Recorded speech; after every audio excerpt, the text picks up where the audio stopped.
1991 সালে নির্বাচনের তফসিল ঘোষণা করার আগে বেগম জিয়া ডেকে পাঠালেন তৎকালীন ঢাকা বিশ্ববিদ্যালয় ছাত্র সংসদ তথা ডাকসুর রানিং ভিপি আমানুল্লাহ আমানকে। তখনও ডাকসুতে আমানুল্লাহর ভিপি পদে মেয়াদ 6 মাস বাকি। বেগম জিয়া তাকে জাতীয় নির্বাচনের প্রস্তুতি নিতে বললেন, কিন্তু আমানুল্লাহ ইতস্তত করলেন, বললেন, ম্যাডাম, আমি জাতীয় রাজনীতির জন্য প্রস্তুত নই।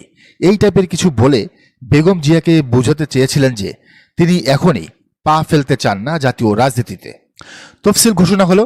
ঢাকা 3 আসনে আওয়ামী লীগের ঝানু রাজনীতিবিদ মোস্তফা মহসিন মন্টুর প্রতিপক্ষ করে বেগম জিয়া ধানের শীষের প্রার্থী ঘোষণা করলেন আমানুল্লাহ আমানকে।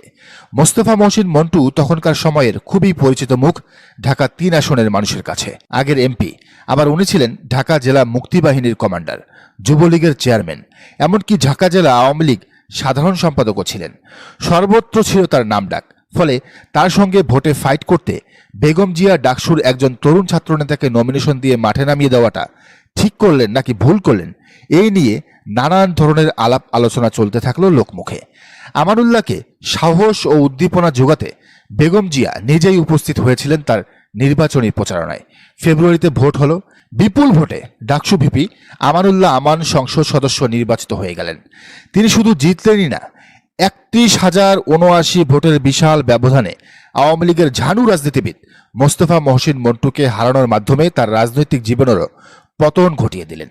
জীবনে বহুবার চেষ্টা করেছেন, কিন্তু রাজনীতিতে আর ঘুরে দাঁড়াতে পারেননি আওয়ামী লীগের নেতা মন্টু। তার রাজনৈতিক ক্যারিয়ার শেষ হয়ে যায় তরুণ ছাত্রনেতা আমানুল্লাহর কাছে সেইবার পরাজয়ের মধ্য দিয়ে। সরকার গঠনের পর বেগম জিয়া মিস করলেন না আমানুল্লাহ আমানের মতো তরুণ ক্যারিসমেটিক নেতার মেধার মূল্যায়ন করতে। তাকে অল্প বয়সেই বানিয়ে দিলেন স্বাস্থ্য ও পরিবার কল্যাণ মন্ত্রণালয়ের প্রতিমন্ত্রী।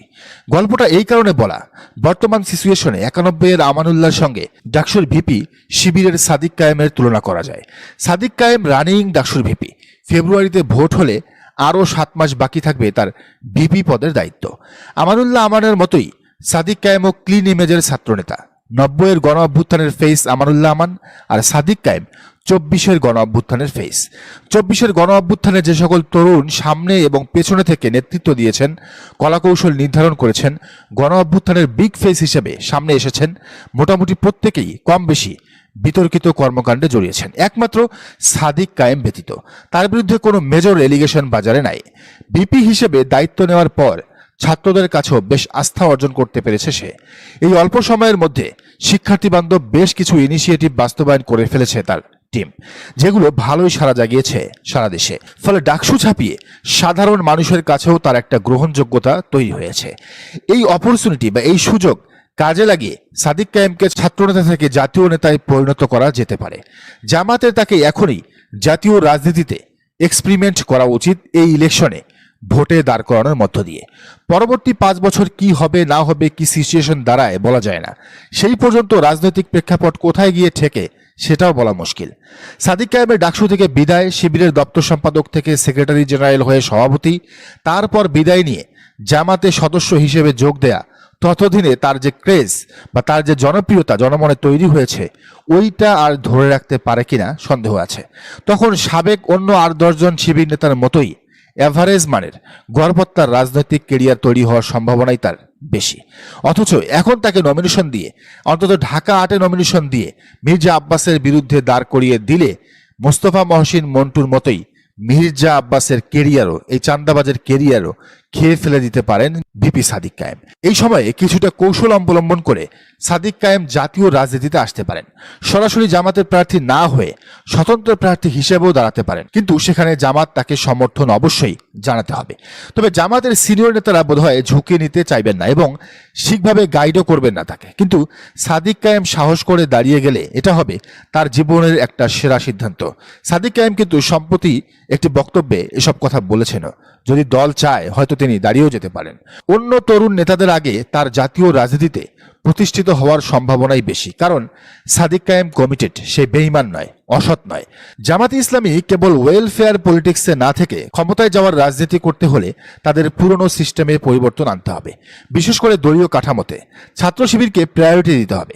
শিবিরের কেন্দ্রীয় সভাপতি, সাধারণ সম্পাদকদের বিদায়ের পর ওয়ার্ড কিংবা থানা সভাপতির দায়িত্বে রেখে দেওয়াটা আনস্মার্ট কাজ। এটা কোনো দল করে না, কারণ শিবিরের সভাপতি পর্যন্ত পৌঁছানোটা যেন কোনো ঘটনা নয়। সাহস লাগে, আনুগত্য লাগে, মেধা লাগে, প্রজ্ঞা লাগে। শিবির সভাপতি হওয়া মানে দেশ চালানোর দক্ষতা অর্জন করা, প্রধানমন্ত্রী হওয়ার দক্ষতা অর্জন করা। ফলে তাদের নিয়ে আলাদা করে ভাবতে হবে। দেখেন, হাসিনার পতনের সময় নেতৃত্ব দেয়া জুলাই গণ অভ্যুত্থানের সময়ের কেন্দ্রীয় সভাপতি মঞ্জুরুল ইসলামের কোনো খোঁজই নেই, অথচ তিনি খুব ক্রুশিয়াল মোমেন্টের নায়ক। ছাত্রদল, ছাত্রলীগে এমন কেউ থাকলে মূল দল এভাবে হারিয়ে যেতে দিত না, কাজে লাগাতো। আলোচিত কেন্দ্রীয় সভাপতি জাহিদুল ইসলাম এবছর অবসর নিয়ে কোথাও নির্বাচন করবেন কিনা তা জানা যাচ্ছে না। তিনিও হয়তো মঞ্জুরুলের মতোই মিডিয়ার আড়ালে চলে যাবেন অবসরের পর, অথচ তাকে ঢাকার একটি আসনের জন্য এখনই তৈরি করা সম্ভব। জামাত মাইর খাচ্ছে যুব দলের হাতে প্রতিনিয়ত। মহিলা জামাতের উপর তাণ্ডব চলছে।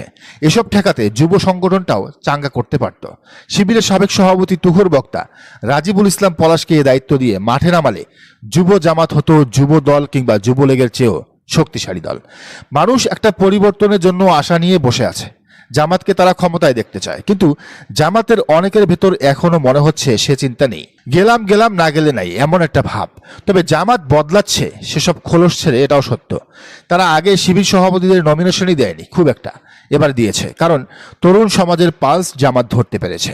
তারা বিভিন্ন আসনে বিএনপির হেভিওয়েট প্রার্থীর বিপরীতে নতুন করে প্রার্থী দিচ্ছে, এটাও দূরদর্শিতার প্রমাণ। এবার সাদিক কায়েম, জাহিদুল ইসলাম, মির্জা গালিব আর সিবগাতুল্লাহ সিবগাদের নিয়ে ভাবুক। বিশেষ করে সাদিক কায়েমকে যেন জামাত ধরে রাখে।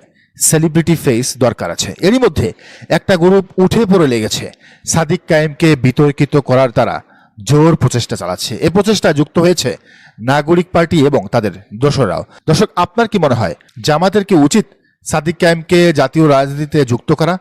জানান কমেন্টের ঘরে। আর এই চ্যানেলে নতুন হলে অবশ্যই সাবস্ক্রাইব করে বেল আইকনটি বাজিয়ে রাখুন।